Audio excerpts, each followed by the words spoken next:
এই সব বিষয় বিবেচনা করার নাই। সবচেয়ে বড় কথা হচ্ছে যে আউটসোর্সিং কর্মচারীদের ক্ষেত্র ছিল না এবং এই দৈনিক মজুরি ভিত্তিক কর্মচারীদের ক্ষেত্রেও নাই। মাতৃত্বকালীন ছুটি নাই। আপনি দেশের আইন হচ্ছে 6 মাস মাতৃত্বকালীন ছুটি পাবে, আর এইখানে আপনি তাদের মাতৃত্বকালীন ছুটি দিবেন না, অথচ কাজ করাবেন।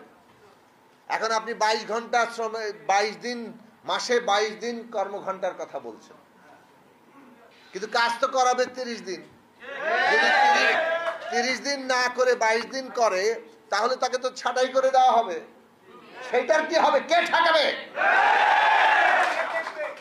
22 দিনে কাজ করে যদি কেউ তার নিজের প্রয়োজনীয় বেতন মজুরি পায়, তাহলে সে তো মানে শখ করে আরো 8 দিন কাজ করতে যাবে না। প্রত্যেকটা মানুষেরই বিশ্রাম দরকার আছে। তাহলে 22 দিনের জায়গায় কেন 30 দিন কাজ করে, কিংবা কেন আপনারা কাজ করান, আর কেন কাজ না করলে ছাঁটাই করে দেন? এই ব্যবস্থা কিন্তু আপনার এই কথায় নাই। 22 দিনের কথা উল্লেখ করে দিয়েছেন, কিন্তু আসলে কর্মঘণ্টাটা 22 দিন না, এবং সেই কর্মঘণ্টা 30 দিন করা হবে, না করলে আপনার ছাঁটাই হয়ে যাবে, তার কোনো প্রতিকারের ব্যবস্থা থাকবে না। 8 ঘন্টা কাজ করার কথা, কাজ করান 16 ঘন্টা পর্যন্ত, 1 টাকা তাদেরকে কোনো বোনাস দেওয়া হয় না। তাহলে এইগুলো জিনিস চলতে পারে না। আরে গার্মেন্টস কারখানা থেকে শুরু করে শ্রমিকরা তো আন্দোলন করে অনেক জায়গা তৈরি করেছেন, সেইখানে তারা কর্মঘণ্টা অনুযায়ী বেতন পান। ওভারটাইম করলে ওভারটাইমের মজুরি পান, ডাবল মজুরি পান ঘন্টা হিসাবে। তারপরে তাদের সাপ্তাহিক ছুটি আছে, তাদের ট্রেড ইউনিয়ন করার অধিকার কাগজে কলমে আছে। আজকে এই জায়গাগুলো নাই। 8 ঘন্টার জায়গায় 12 ঘন্টা 16 ঘন্টা কাজ করানো হচ্ছে, 22 দিনের জায়গায় 30 দিন কাজ করানো হচ্ছে, কিন্তু কোনো বাড়তি টাকা তাদের দেওয়া হবে না। মজুরির বাইরে লিখে দিয়েছেন যে তাদের নির্ধারিত মজুরির বাইরে কোনো বাড়তি তাদের প্রাপ্য কিংবা কোনো সুবিধা তারা পাবেন না। এটা কি করে গ্রহণযোগ্য হতে পারে? কাজেই বাংলাদেশের কোন মানুষের কি পেশাগত ক্ষেত্রে নিয়োগপত্র, কর্মঘণ্টা, বেতন, বোনাস, ছুটি এবং ইউনিয়ন করার অধিকার, এইগুলো প্রত্যেকেই আজকে পেশাগত মৌলিক অধিকার। এইগুলো থেকে কোনো অবস্থায় কাউকে বঞ্চিত করা যাবে না। এইগুলো যখন আজকে বিভিন্ন কলকারখানায়, প্রাইভেট সেক্টরে আমরা দাবি তুলছি, আর তখন খোদ সরকারি অফিস এগুলোকে কিভাবে দাবিয়ে রাখা যায় সেই চেষ্টা করছি, এইটা কোনোভাবে গ্রহণযোগ্য হবে না। কাজে আমরা পরিষ্কার করে বলি যে আপনাদের এই জায়গায় অবশ্যই পরিবর্তন আনতে হবে। আমাদের কর্মঘণ্টা নির্দিষ্ট থাকতে হবে, কর্মঘণ্টার বাড়তি যদি কাজ হয় ঘন্টা ওয়ারি বোনাস তাদের পেতে হবে এবং ওভারটাইম পেতে হবে। তারপরে তাদের প্রতিটি উৎসবে বোনাস পেতে হবে। 2003 সালে লেখা ছিল যে তারা বিভিন্ন উৎসবে বোনাস পেতে পারেন। এখানে এসে আপনি লিখে দিচ্ছেন যে নির্ধারিত মজুরির বাইরে আর কোনো সুবিধা তারা পাবে না। আপনি তো এটা লিখতে পারেন না। যে অধিকার একবার দিয়েছেন তার চাইতে কম অবস্থায় আপনি নিয়ে যেতে পারেন না। বয়স সীমা 18 থেকে 58, 18 থেকে 58 আপনি করছেন, তো বয়স সীমা 18 থেকে 58 কেন নির্ধারণ করছেন? আপনি তো বলেছেন বয়স সীমার মধ্যে যে যদি কেউ শারীরিকভাবে সক্ষমতার প্রশ্নটি, তো শারীরিকভাবে যদি সক্ষম 58 বছরের পরেও কেউ হয়, তো তাহলে তাকে আপনি দৈনিক মজুরি ভিত্তিক কাজ করাতে বাধা দিবেন কেন?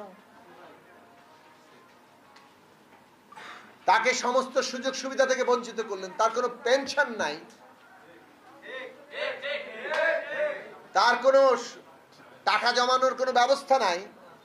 58 বছর পরে তিনি কোন কাজ করবেন? যে কাজের জন্য উনি দক্ষ হয়ে উঠলেন, ওই বয়সে গিয়ে তিনি নতুন কি কাজের আবার দক্ষ হবেন? সামাজিক বিবেচনা বলে তো একটা কথা আছে। আমাদের সমাজ নিয়ে তো ভাবতে হবে। এটা খালি ব্যবসা প্রতিষ্ঠান না। সরকারি অফিসগুলো কি ব্যবসা প্রতিষ্ঠান যে খালি লাভের হিসাব করবে? তাকে তো মানুষটা নিয়ে ভাবতে হবে। সেই জায়গা থেকে নীতিমালাকে পরিবর্তন করা দরকার। আমরা যে বিষয়টি তুলতে চাই, যে সরকার খরচ কমানোর কথা বলছে, এই জন্য তারা চাকরি স্থায়ীকরণ করছে না।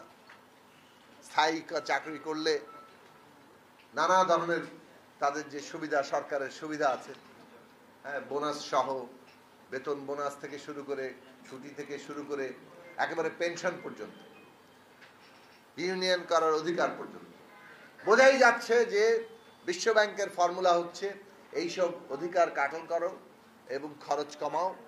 এবং আপনারা এগুলো শুনছেন, আপনারা শুনে এক দেশে দুই আইন চালু করেছেন, এবং এইটা রাষ্ট্রের জন্য ভীষণ রকম ক্ষতিকর। কেননা সরকার নিজেই যদি তার নিজের ক্ষেত্রে এক দেশে দুই আইন চালায়, একই অফিসে দুই আইন চালায়, এর চাইতে বড় বৈষম্য আর কি হতে পারে? কাজেই সরকারি অফিসগুলোতে এই বৈষম্য আর চলবে না। বৈষম্য নিরসন করার জন্য আপনাদের উদ্যোগ নিতে হবে। এখন শেষ কথা বলি, আন্দোলন সংগ্রাম করতে হবে, সংগঠন লাগবে। আপনারা সরকারি অফিসে কাজ করেন, শৃঙ্খলার সাথে আপনাদের দাবি দাওয়া পেশ করবেন, আপনারা ঐক্যবদ্ধ হন, সংগঠন করেন এবং নিজেরা আপনাদের এই দাবি অব্যাহত রাখেন। আমরা আশা করি যে এই সব দাবির ভিত্তিতে আমরা ধাপে ধাপে দাবিগুলো আদায় করতে পারবো। আপনারা দেখেছেন কয়েকদিন আগে আউটসোর্সিং কর্মচারীদের ক্ষেত্রে কোনো নীতিমালা, কিছুই তেমন কিছু ছিল না। সেখানে অনেকগুলো প্রসঙ্গ কিন্তু তারা আমলে নিতে বাধ্য হয়েছে। অনেকগুলো প্রসঙ্গ এখনো অর্জিত হয় নাই। সেই সব প্রশ্ন নিয়ে আন্দোলন চলবে। মনে রাখবেন যে আন্দোলন দাবি দেওয়ার প্রক্রিয়ার মধ্য দিয়ে আপনার অধিকার আদায় করে নিতে হয়,